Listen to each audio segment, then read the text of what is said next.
Dr. Stephen Hassan, welcome back to Mea Culpa, my brother. It has been a while. Hope you're well. There's so much crazy shit going on in the world. Nobody better than to have you on. So I want to jump right into it. And I just want to start off for a second to talk to you about the Supreme Court. And I know it's a funny topic, but there's really nothing funny that's going on here. Take, for example, Justices Alito and Thomas. The two of them dissented in a 7-2 decision that stopped the Trump administration from deporting migrants without due process. I mean, that should not be something that makes people jump back and say, oh my God, holy shit, right?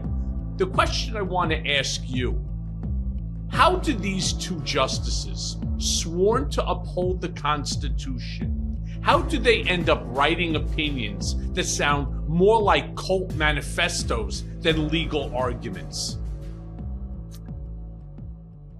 Well, my framing is from my research for the Cult of Trump book, and in particular, my reading of a great book by a UK journalist, Gareth Gore, on Opus Dei, the Catholic extremist cult that I've helped people out of for a long time, and how much they were involved with the Federalist Society, feeding money to Leonard Leo, how the Federalist Society was recruiting people over decades from law schools in order to put them on the Supreme Court. And in particular, Clarence Thomas, I'm aware that he was specifically groomed.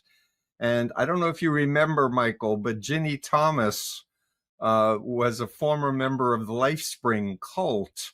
And I actually supervised a ex-member meeting that she spoke about being an ex-member before she married Clarence Thomas. But she loved my work. She wanted me to tell Congress about my book, Combating Cult Mind Control. But then they got recruited and groomed, and she became full-on QAnon. But to answer your question, I go back in my thinking to Peter Pomerapsov's work, who's written about Russian media in particular, and how I remember a book that he wrote, Nothing is true and everything is possible. I could be butchering the name of the book, but he was talking about how Putin controlled the media in Russia to make it appear like there's democracy and make it appear like there's conflict, etc. But it was all stage managed to give the illusion of freedom when there was no freedom. And that's what I believe is happening here in the United States, because, as you know, I believe that we are victims of a Russian coup, recruiting Donald Trump and many, many others in politics. And I think that to jump to the chase, I think that the Supreme Court, the so-called conservative extremist right Supreme Court, who said we have to be literalists to the Constitution, are now taking liberties to say, no, we don't need to follow the Constitution. In fact, maybe we'll give Donald Trump a third term. They haven't said that, but we've heard Bannon say that. No, Trump has said it himself too. Yeah, exactly. So, I mean, I think we need to focus on understanding that we're in a psychological warfare situation that isn't normal, and people think that it's going to go back to normal, and we now are getting the clue that it's not going to go back to normal. So the issue for me now is, what can good people like you, like me, and so many other courageous people who are speaking out, what can we do to understand psychological warfare and how to combat what they're doing to us using the social media platforms? Because they know what they're doing. They're doing it in a military level style. And the Democrats and the opponents are just like flailing around. Everybody's in a silo, and they're missing the big picture. And so going back to the Supreme Court, I don't think they're just sitting thinking and opining. I think that there's messaging happening of Here's how we're going to do it for this thing or for that thing. And I'm desperately worried.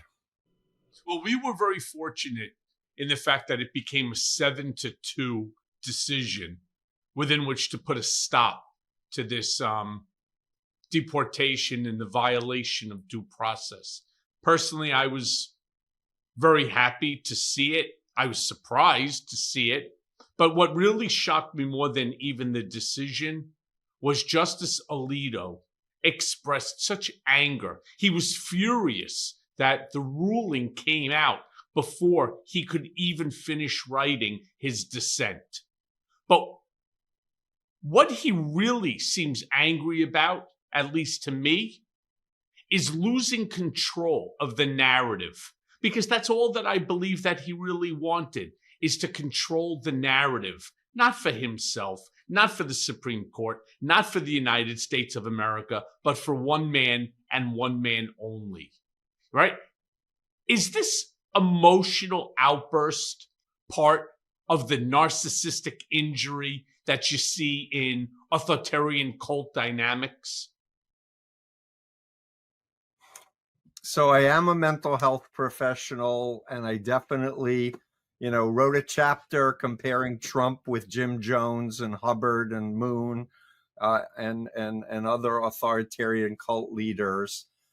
But as far as Alito's psychology, I all I can say is that now that they've taken power, now we're seeing the inner fissures exposing themselves within the cult of Trump, where egos are in play.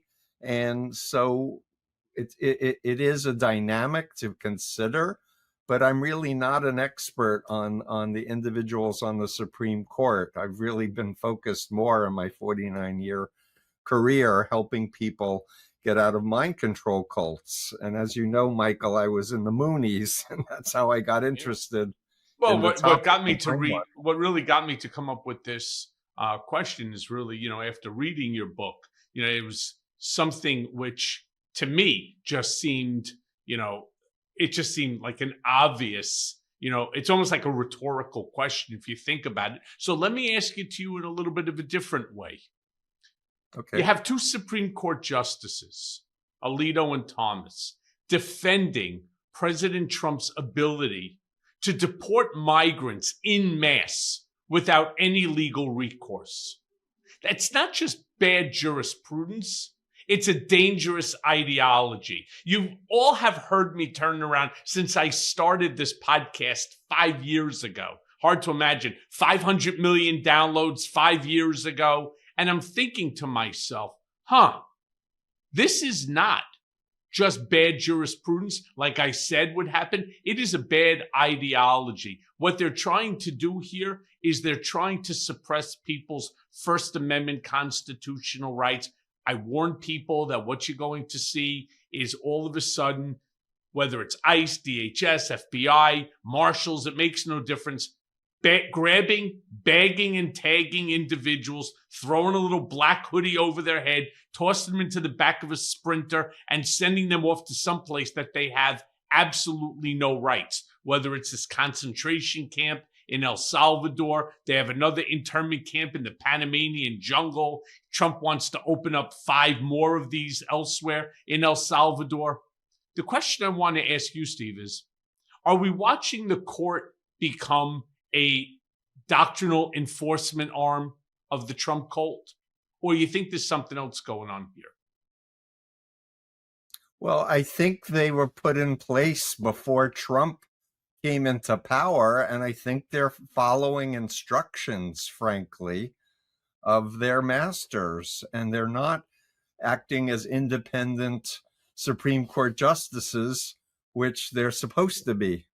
And that was part of the problem with the Federalist Society and Leonard Leo and Opus Dei, deliberately picking people, grooming them, indoctrinating them, and pushing them to be nominated by Republican presidents to take over the Supreme Court. And this has been a 50-year project. And this project started before the Soviet Union fell. And I just need to jump in and say, Americans need to understand how bad Putin is and how bad Russia is, because that's, I think, a critical messaging that's missed, where it's pointing at Trump as if he's a mastermind. And I'll state categorically that my well documented research is that his chief of staff, Susan Wiles, was involved with his 2016 run and reportedly was a paid lobbyist by Putin and Xi before she was in charge of his 2016 run. And I think she's the mastermind, not Trump. People keep saying Trump is this and Trump is that. I feel like he's a puppet. Yeah, I don't remember Susie Wiles being involved heavily in 2016. In fact, I don't remember her really at all. And don't forget, I was there. I started the whole goddamn thing. So, first it was Corey Lewandowski. He got shit canned. After Corey became Paul Manafort, he ran into trouble. He got shit canned. Then comes in Steve Bannon. But while Steve Bannon was at the helm, I also brought in Kellyanne Conway, who came in to be a messenger for Trump, because Trump is so devoid of understanding women's needs and what, and the rights that women, want to keep. And so we brought Kellyanne Conway in as a face of that. But I don't remember Susie Wiles being a top player in there at all. I remember she was there, but she really wasn't a top player. What happened, just so that we're clear on it, what happened is, as the next election cycle came about, remember, Paul Manafort has all sorts of legal issues going on. Roger Stone, all sorts of legal issues going on. Lewandowski, just not somebody who could be trusted. And Steve Bannon had a falling out with a whole group of people that he got pushed to the side. It's funny because while Steve Bannon will sit there and talk about Trump on his podcast and on television any way that he can, he's certainly a cheerleader. The problem, though, is he's not within the inner circle anymore. So who gets left? Well, the Lone Ranger herself, Susie Wiles, who ultimately takes on that position. She's a very level-headed individual. And so what ended up happening is everybody said, oh, great, we finally have an adult in the room. It turns out that she could be the most devious of them all. Well, that's my understanding.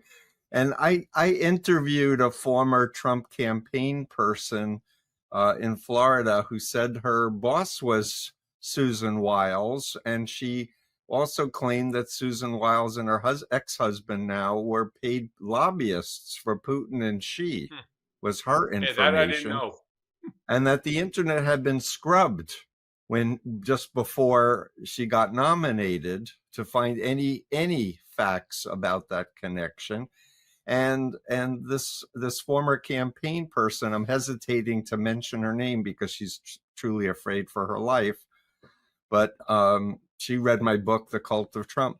She said that Susan Wiles was her boss, and that because they had not planned to even win the nomination, they did all these RV vehicles. She said Russia was all involved in funding this, the Cambridge Analytica hack. They had apps, and they created specialized RVs, veterans for Trump, bikers for Trump, etc.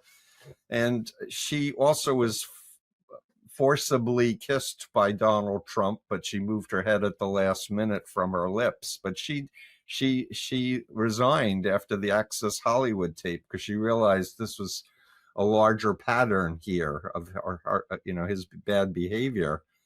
But she was shocked that the Mueller investigation never interviewed her because she was in the ground game, 2015 and 16. Interesting. So that's my information. Interesting. Well, let me ask you this then as a follow-up, because, Trump's legal team, they've leaned heavily on the Alien Enemies Act. Now, I want to remind my listeners that the Alien Enemies Act was first became a doctrine in 1798. I mean, that's how far they had to go back to find something that they could use. It was, in essence, a law that was rooted in xenophobia and wartime panic. Question I want to ask you is, isn't this just another cult tactic using ancient or obscure doctrine to justify some current authoritarian control? Absolutely. So the thing that the public has a hard time wrapping their head around is how malignant narcissists operate and how authoritarian cults operate. Like we've talked previously, and you said that you were not aware of the Russian connection at all. And for me, as a leader in the Moonies in 1974, 5, and 6, because my superior was a right-hand man of Moon, I got to sit in all these leadership meetings where he'd be segregating different parts of the cult and telling each section theirs was the most important mission, and one part didn't know what the other part was working on, etc. But Moon literally said, we're going to infiltrate the Congress. God hates democracy. We have to put a theocracy in. And when we take power, we're going to amend the Constitution and make it a capital offense for people who oppose and don't follow our rules. And as a brainwashed Moonie, I was like, yes, for God, yay, for God. And I'm just seeing what's happening today going, this is my former cult that's still a player, by the way. They have an AR-15 gun factory and gun cult that went around the country with Michael Flynn before this last election, right? Training people for militias to go around and round up the non-cooperative citizens, right? A la Mussolini. And this is my former cult that runs the Washington Times. Yeah, it's amazing. You know, I'll tell you what I find to be amazing, and we're going to go through a couple of people that are currently within Trump's inner circle. I do just want to comment for a second, because you made mention where in our previous conversations I stated, and I still state, I'm steadfast in my comment, which is I don't believe that there was that Trump was involved with Russia in terms of the way people think. Yes, I believe that Russia wanted Trump to win, especially when they realized how easy it is to manipulate him with just the slightest amount of flattery. That's just who he is. They didn't need to fund shit for him. All they needed to do was flatter him. Have Vladimir Putin say that Trump is one of the smartest, best negotiators I've ever met. And that, I don't know if I would want to be on the opposite side of his negotiating tactics. By pumping Trump up for him, you don't even need to pay. It's just a matter of flattery.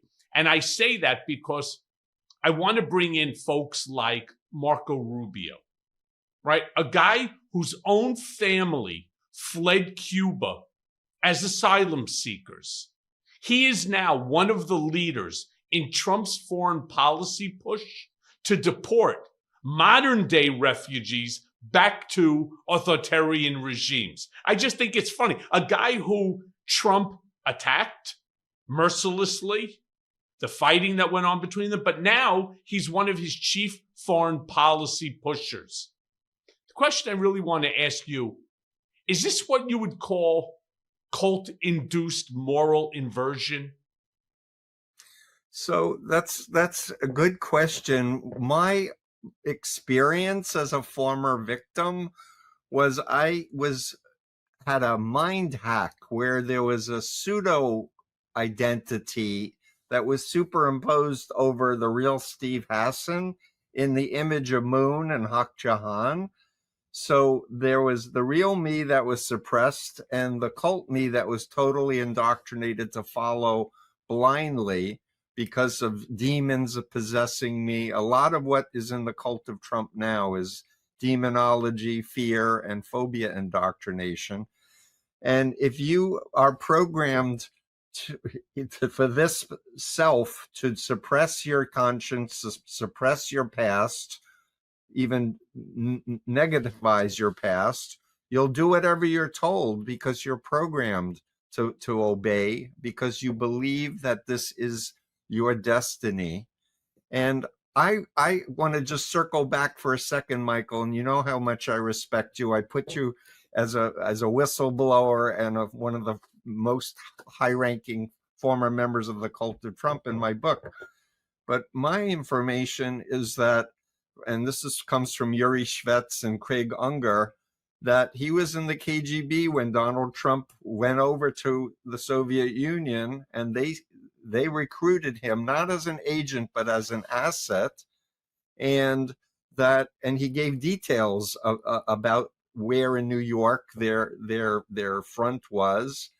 And so I'm still operating on a different paradigm than your direct experience, but I want your listeners just to hold the possibility that this really has been a Soviet Union / now Putin, who was raised in the cult of the communist Soviet Union, to take down America, its greatest enemy, to neuter us, to show our flaws by exploiting freedoms, by buying off politicians, by dismantling checks and balances. And for me, this is the most logical frame to use. But I'm an action guy, and I want to think about how we can proceed to exploit the fissures and change the messaging, because I believe there'll be millions of ex-MAGA devotees in the weeks ahead. And instead of calling them names, we should be embracing them and welcoming them and turning them on the GOP politicians to make the GOP politicians. That's what I'm doing right now with Jim Acosta. You ever try launching a podcast with zero experience? Well, let me tell you, it's like being tossed into a cage match with a grizzly bear, blindfolded, wearing clown shoes. I mean, when I started Mea Culpa, I thought to myself, come on, how hard can this be? Well, script writing, logos, production schedules, ad deals, and don't even get me started on the tech setup. I mean, I felt like I was decoding the damn Matrix. If only I had Shopify when I launched this beast. Shopify is the platform behind millions of businesses across the globe, responsible for a whopping 10%, you hear me? 10% of all e-commerce in the United States. And my friends, that's not hype. That's a fact. From big names like Mattel and Gymshark to folks just getting their hustle off the ground, Shopify's got their back. I mean, you want a gorgeous online store? Shopify's got hundreds of sleek, ready-to-go templates that make you look like a design god. And AI tools? Yeah, they've got those too. Writing your product descriptions, jazzing up your images, maybe even making you sound smarter than you actually are. I mean, not naming names or anything, right? I mean, need a marketing squad? Shopify's built-in tools let you hit email, Instagram, TikTok, wherever your customers are scrolling or doom scrolling. And listen, Shopify handles it all. Inventory, returns, international shipping. I mean, they are the ride or die business partner that you never knew that you needed. So if you got a big idea or even a little one and you're ready to turn that dream into a reality, head over to shopify.com/Cohen. So if you want to see less carts being abandoned, it's time for you to head over to Shopify and sign up for your $1 per month trial and start selling today at shopify.com/Cohen. That's Shopify, SHOPIFY.com/Cohen.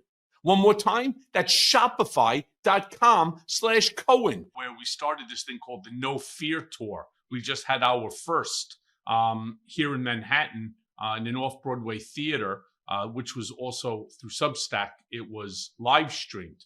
And I got to tell you, that's exactly what Jim Acosta and I have been saying, which is you can't constantly just attack somebody and expect that they're going to come to your side, even though they know that you're right. You have to make them want to come to your side. Can I just say something to you going back to Russia for a second? Sure. Because I get this a lot from people on social media. Trump is a Russian asset, this one.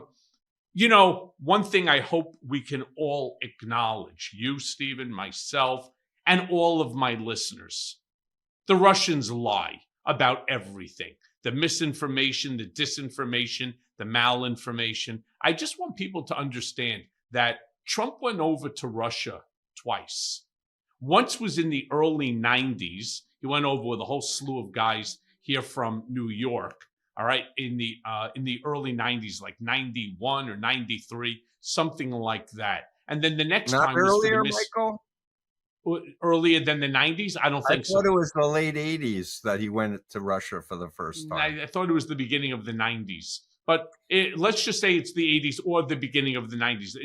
It's still, my point stays Didn't he valid. take out a full-page ad against NATO after his first trip to Russia? Yeah, that was in yes. the 90s? Yes, it was in the 90s, I believe. But anyway, my point being, while this took place, then the next time he went over was around 2013, which was for the Miss Universe pageant when he went over there to the Crocus Center.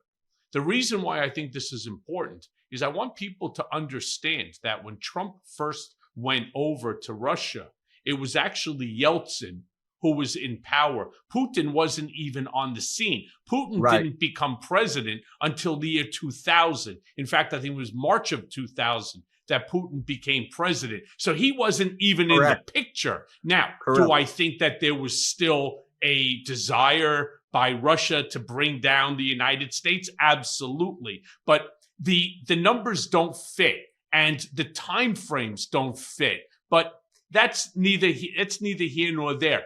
I personally believe that Trump is so enamored by Putin's power, by the fact that you can't get shit done in Russia unless Putin puts his signature on it. And as you know, Trump loves his signature. You cannot do anything there unless Putin's signature is on it. And Putin gets a taste, like a mob boss, of everything. That's what Trump wants, which actually makes a lot of sense if you think about it. While he's sitting here with these stupid tariffs, that's creating a global nightmare, an economic global nightmare. What is he constantly talking about? Oh, this one called me, that one called me, this one wants to come to the negotiating table, everybody wants to talk to me, right? It's almost like this need to be the mob boss, right? Like everybody's going to Michael Corleone. I want to thank you, or Don Corleone, right? This is what he wants. This is what he was taught by Roy Cohn. Yeah, right? no, I'm aligned on that completely with you. And I think he's easy to manipulate through his narcissism for sure. But this move to white Christian, anti-black, anti-woman, and everything else. This is, I believe, part of a project that I learned from my colleague Dave Troy. Project Russia was to infiltrate the Christian right evangelical movement to use these organizations for their purposes. And the New Apostolic Reformation is 30 to 40 million Americans in it, and some estimated 900 million worldwide, where people think they're following God, but they're following a person who says they're a prophet or an apostle. And they said, and they're the ones who said to their followers, Trump won the 2020 election. Don't believe the fake media. And all of the evidence is to the contrary, but they are so programmed as cult members to follow their prophet or apostle, they can't allow a doubt because they believe it's demons invading their mind, like I did when I was a Mooney. Same ideology. So let me ask you this, because in this cult psychology, there's often this willingness to betray your own deeply held personal values in service of your leader. The thing that going back to Marco Rubio and that earlier question I asked you, how does someone like Rubio square his own family's history with his complicity in the exact same oppression that they went through? To me, I don't understand it. So again, when I was in the Moonies, one of the techniques I was taught was thought stopping, which is a behavior modification technique. In the Moonies, we would say, crush Satan, glory to heaven, peace on earth, true parents, true parents. In other words, you're not allowed to have a negative thought because it's labeled as demonic or satanic. And the absolute key, because I don't believe brainwashing is 100%. I mean, I was a fanatic. I would have killed on command or died on command. But what got me out was my family's love and an accident that got me away from the group long enough to be in the hospital and to reconnect with some of my roots. And what Marco Rubio's family and friends need to be messaging with him and showing him photos and reminding him of the past. Because when you're in a mind control cult, typically another technique besides sleep deprivation is keeping people so busy they don't have time to be reflective and reality test. Another key with mind control victims is if you say a critical thing against the leader, the doctrine, or the policy, it doubles down the cult identity and reinforces it to feel persecuted. But the key to getting to them is explaining brainwashing exists. And in the case of MAGAs, talking about Chinese communist brainwashing and all of the models used by former military intelligence like Robert Lifton, Margaret Singer, and my model, the BITE model, is based on theirs, or pimps and traffickers and how they groom and recruit and indoctrinate people to be sex slaves. They'll talk about that, and that creates a frame to discuss behavior control, information, thought, and emotional control techniques that subverts the person's real self and builds a pseudo self. So, because my experience is most people are good.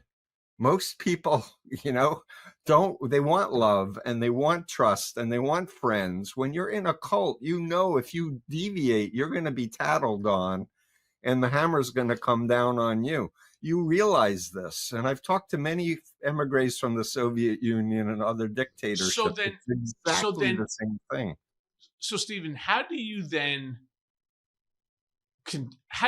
understand, for example, somebody as young as Caroline Levitt, right? Trump's press secretary, who I refer to as bullshit Barbie, where she spins every policy, no matter how cruel, she spins it as patriotic.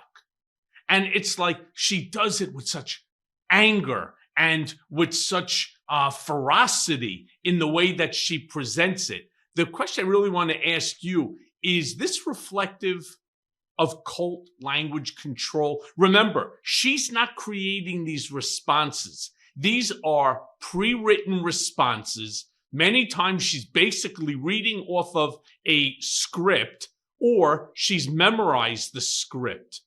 Mm-hmm. You think that that's reflective of cult language control? Yeah, absolutely. And I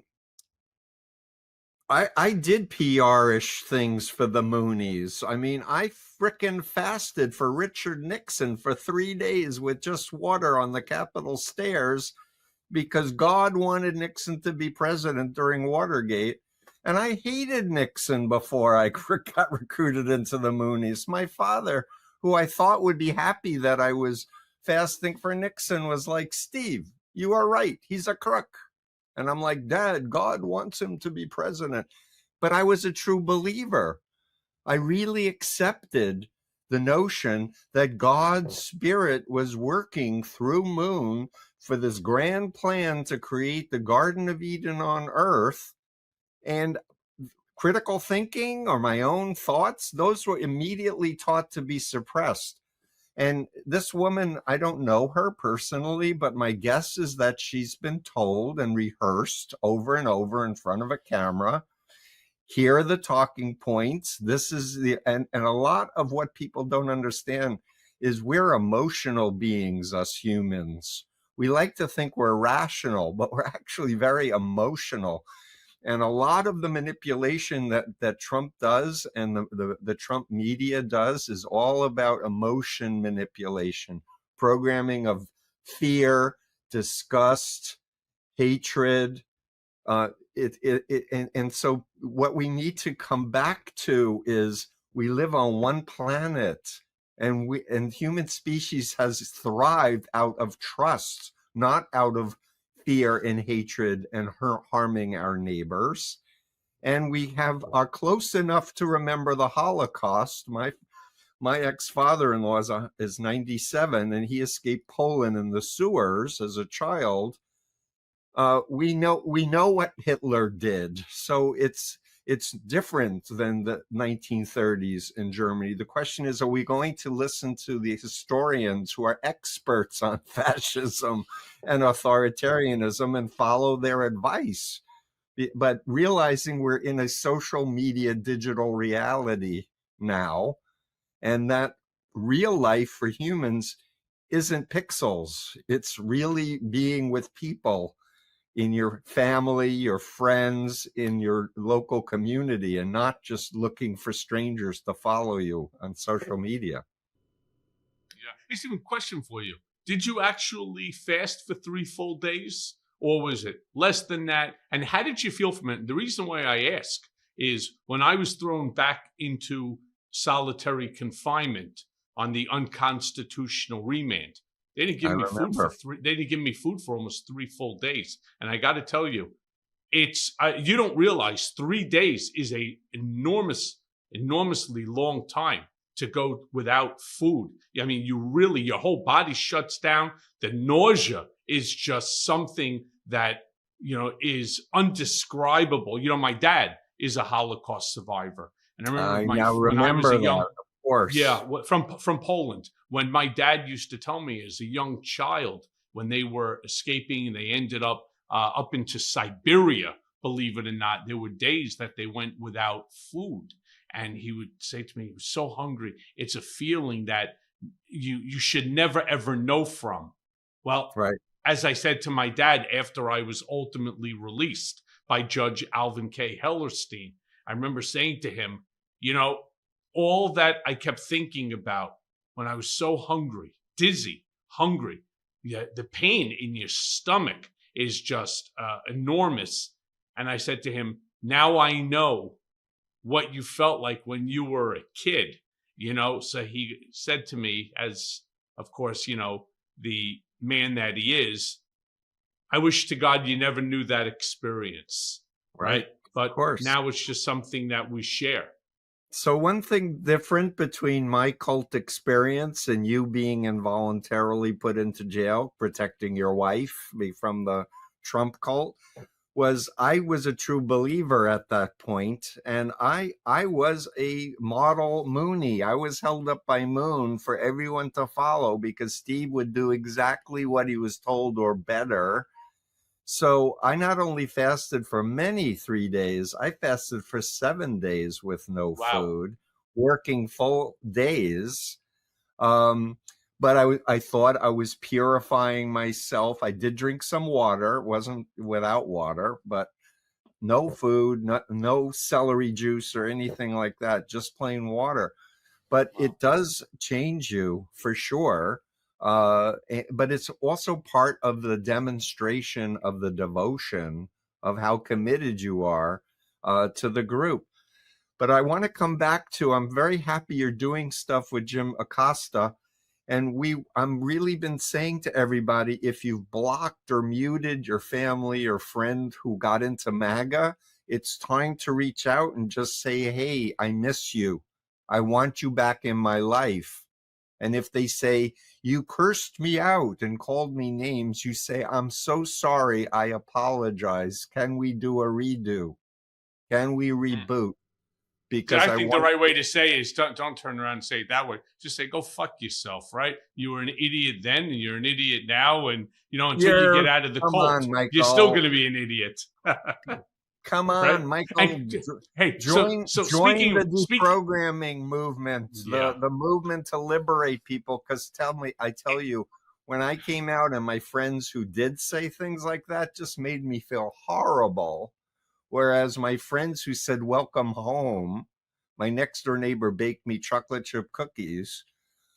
I felt like I needed to come back to Steve Hassan and writing poetry and being Jewish and just being a mensch instead of being a So fascist fanatic. So speaking about Stevens, I want to refer for a quick second to Stephen Miller, right? Uh, This is a guy who's behind the curtain, shaping things like immigration policy and so on. Yeah, Stephen Miller is Jewish as well, comes from a family that also Holocaust survivors and so on. This is the same guy who was responsible for pushing not just child separation, but also the very first in 2017, the Muslim ban. The question I want to ask you is, how do cults use figures like Steve Miller, who's not a stupid kid at all? right. He's an ideological purist, and they use people like Stephen Miller to keep others in line, and worse, to ramp up extremism. How'd they do it? So the Nazis used Jews to control other Jews, by the way. But Yep. let me just explain that my career of 49 years has basically been either helping people who are exiting cults or having questions about them, helping them to understand how their mind got hacked and recover, or coaching family and friends on how to help a loved one who got radicalized and became totally different person and got involved with an extremist group. I don't have the experience of how do you design an intervention for millions of people. This I need a lot of help on, but I think the same principles exist. But to answer your question about Stephen Miller, I would, if his father or mother, this is hypothetical because I could never talk about clients anyway, if it was real, if they said, help us get Steve Miller back to us, to think for himself again, I would be researching in detail his profile. I'd want to know important life cycle events. I'd want to know key people in his life. And I'd want to especially give detail to how he got radicalized, how he came to be programmed these extremist beliefs that's completely antithetical to Judaism. And I would design an intervention strategy, coaching family members and friends and the public to how to interact with him. Because I don't know him. And I mentally ill people don't make good cult members, by the way, unless you're the leader. Right. They want people who are reliable and trustworthy and who will work long hours and do what they're told. But I'm telling you, Michael, everyone has doubts. Everyone has conflicts.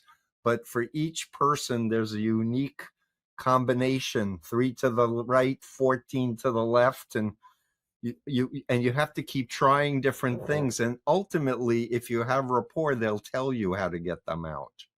They'll So let me give ask you the clues.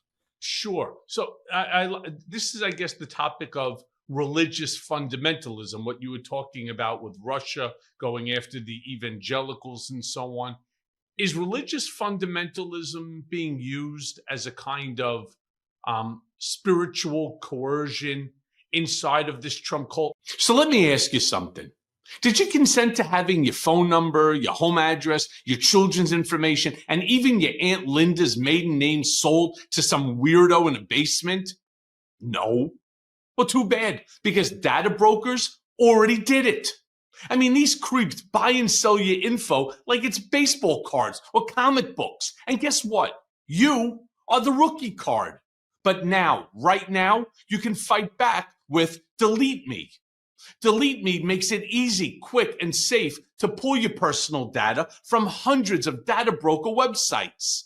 It's like hitting the eject button on the sketchy parts of the internet without having to fake your own death. Look, I've had my name dragged through the mud, slapped across headlines, and used as a punchline in 7 different congressional hearings. So I know what it feels like to have your life on display. So yeah, privacy, it matters to me. And if you think your info isn't out there, well, let me tell you something. You're wrong. It is. So take control of your data and keep your private life private. So here's the move. Get 20% off your Delete Me plan by texting COHEN, that's Cohen, to 64000. That's Cohen, COHEN, to 64000. Again, Cohen to 64000. Message and data rates may apply, but being left alone, priceless. When I asked this question, obviously I had in mind MAGA Mike Johnson, the Speaker of the House, Yes. who in essence is constantly talking about religion, though he uses religion to justify unconstitutional acts as biblically consistent, Right. though they are not. Right. How do you parse this? This is straight out of my work of helping people get out of religious cults, is to understand what are the teachings of Jesus? What does the New Testament actually teach? Mike Johnson is a Seven Mountain Dominionist. This is not Christian teachings at all. And it's a co-option of actual scripture. And that's another thing that I want to see amplified are Christians who are for separation of church and state and who love Jesus and know what the Bible says about taking care of the least in my kingdom. You take care of me, and take care of the immigrants and the poor and the sick. So what I'm trying to absolutely state, and I put it in my book, these are authoritarian mind control cults that the media has gotten wrong to label them as Christian evangelicals, because Christian evangelicals look at them as they've been co-opted by a false prophet or by Satan himself, because they're not. Jesus said, "Render unto Caesar what Caesar." Stay out of politics. He said it's harder for a rich person to enter the kingdom of heaven, right? And now we have Paula White and all these people who are saying, give me money, buy this and buy that, Sure, and you'll be blessed. This is not Christianity. It's a co-option of spiritual values and of love and of truth and of kindness, and do not to others what you don't want done to yourself. So I really want those people of faith who understand the essence of the Abrahamic religions is love. Open your tent to the stranger in the desert. Give them food and water. Don't treat them as enemies, etc. We need to get back to values, human values that enable us to live a fulfilling life versus what is being put into our brains largely in the digital world, to manipulate us and to make us feel hopeless, or to make us feel this black and white, us versus them, good versus evil programming. And I do think that we have we're in a psychological warfare condition, and folks like yourself, I'm very grateful that you asked me to be on again on Midas Touch, because I really think we need to get our messaging in a much more directed, functional way that's actually going to help us gain power over time to counter this monstrosity. What's interesting is people have a very misguided perception or an understanding of the intellect of these folks that are actually in a cult. People think that if you're in a cult, must mean that you're stupid, that you're easily manipulated, that you don't have a sharp and a keen mind. That's not true at all. And all you have to do is It's not true at all. In fact, I want to just be very clear about this. Trump manages to extract total loyalty from people who clearly know better. Not because they have some religious background in them, but they're actually smart. I mean, take someone like J.D. Vance, right? He went to Harvard. Rubio went to Harvard. Alito, Supreme Court Justice, is clearly no dummy. I just want to ask you, explain to my audience, what psychological mechanisms keep them locked in? I hate it when people say, oh yeah, of course they're part of a cult, they're stupid. Not true at all. In fact, some of them are wickedly, wickedly smart. That's my experience. So very briefly, and people say, Steve, you're a PhD, you should talk to people at an 8th grade level, but I'm going to talk to you social psychology for 1 minute. We have cognitive biases in our unconscious, and what you said before expresses it perfectly. When humans look at other humans doing things, they tend to over-attribute personality variables, or what's known as dispositional variables, and ignore the social context and the social psychological variables. What we know about the human species is we're social beings. We take in information from those we hang around with a lot unconsciously. So why did Steve get in the Moonies? He was weak, he was stupid, whatever. I skipped 8th grade. I was reading postgraduate level when I was 8 years old. And I have 2 masters and a PhD. And I'm telling you, I was totally brainwashed. But to answer your question, one of the important things that I based my bite model on is called cognitive dissonance theory. And this was Leon Festinger in the 50s studying a UFO cult when the flying saucer didn't show up on the mountaintop when predicted. People believed more. And he was like, why could people, they should have been disillusioned and leave. And he came up with this theory that said that humans like in their identity to be congruent. They like their thoughts, feelings, and behaviors to line up. And if you can get a human to do an extreme behavior, they rationalize it, to justify it, to feel good about it. And that's a feature of understanding how cults groom people through a lot of little increments to do behaviors that are out of the normal more and more till they get to a certain point where then they get indoctrinated.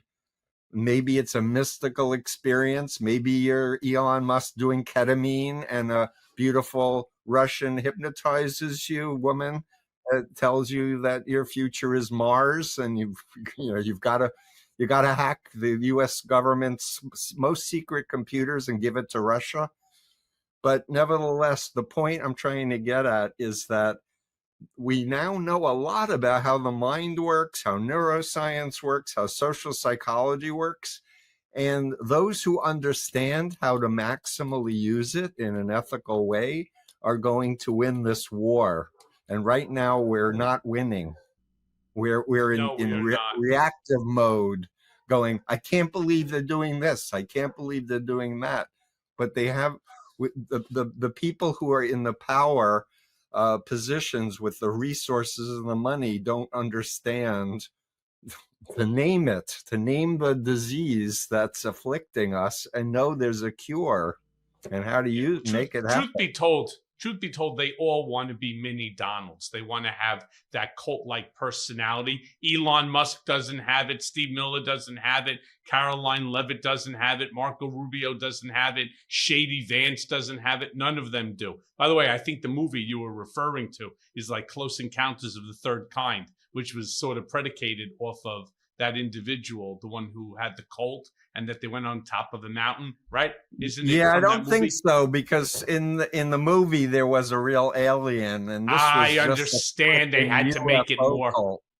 Right. They had to this make was it an more. actual 1957 UFO cult run by a woman named Mrs. Keach, who got these doctors and people to give up their money, but they were evacuating the Earth Why I don't would know. they need to give their money to a human if they're Sounds right. Sounds right to me, right? Meanwhile, Dr. Haas, let me ask you this, right? As the hour comes to an end, I have one last question for you. How do we get people out of these cults, especially those with the power who are hurting others in the process? How do we actually get through to them? And it's not, in my opinion, and mine is worthless compared to yours, by opening up our arms and our hearts and baking them cookies and so on. We are in such a bad place right now. The divisiveness, the hatred, the winner take all ideology. How do we get them out? So again, because my career has been based on helping one family at a time, I can tell you that getting to the family and friends who have witnessed the radicalization of their father, their mother. I remember you telling me your wife didn't like you getting involved with Trump and your Nope. kids had problems, right? It would be coaching them how to have conversations, not one knockout punch, but conversations to prod reality testing. And the key is my influence continuum, and you can download it from Freedom of Mind. You can put up a chart in this recording if you want. These are the values of ethical influence. These are the values of authoritarian mind control, behavior, information, thought, and emotional control. Teaching them that, and then engaging them. I'd like you to watch this video on Nexium that's on HBO about this group. I'd love to get your opinion and watch it with them. Pause it. How could somebody agree to be a slave and have their groin tattooed, Yeah, burned. right?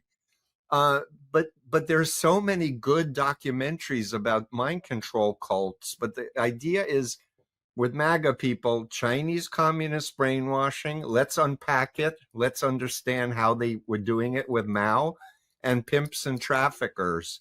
And top labor and sex trafficking experts love my model because it explains force, fraud, or coercion, which is what I did my doctoral dissertation on, is how we can update the legal system to understand mind control.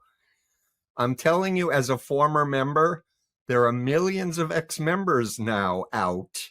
We could be amplifying their messages to normalize this phenomenon to the MAGA people. The more people that you're engaging with who are in a cult where you're warm, you're respectful, you're curious, you're asking questions, that's the most powerful technique, not persuasion through facts. Questions. I'm curious, what do you think of this? What about this? And wait. And that's Not a Louisville Slugger to the ankle. No, that's no, just not going to work. not at all. But Sarah Silverman got a Trump troll, David Weissman, who I put in the book, out because I think it was on Twitter, he was trolling her and she said, "Oh, you're a veteran. Thank you for your service." And he was blown away that she complimented him. And then she said, "So you're a veteran. You must have ideas for how we can stop these shooters from going into our schools and killing our children." He was so moved that a celebrity was asking his opinion, and he realized he not thought about it. What would he do to prevent? He was just doing what he was indoctrinated to say, and it got him out of the cult. It works. That's what we need to do. It sure does. Steve, thank you so much, my brother. Again, you make us smarter every time I speak to you. Appreciate you. My listeners appreciate you. And we need you, Michael. So thank you for staying strong and being courageous and speaking your truth. It's all really I know important. What to do. Stephen, thank you, my brother. Thank you, pal.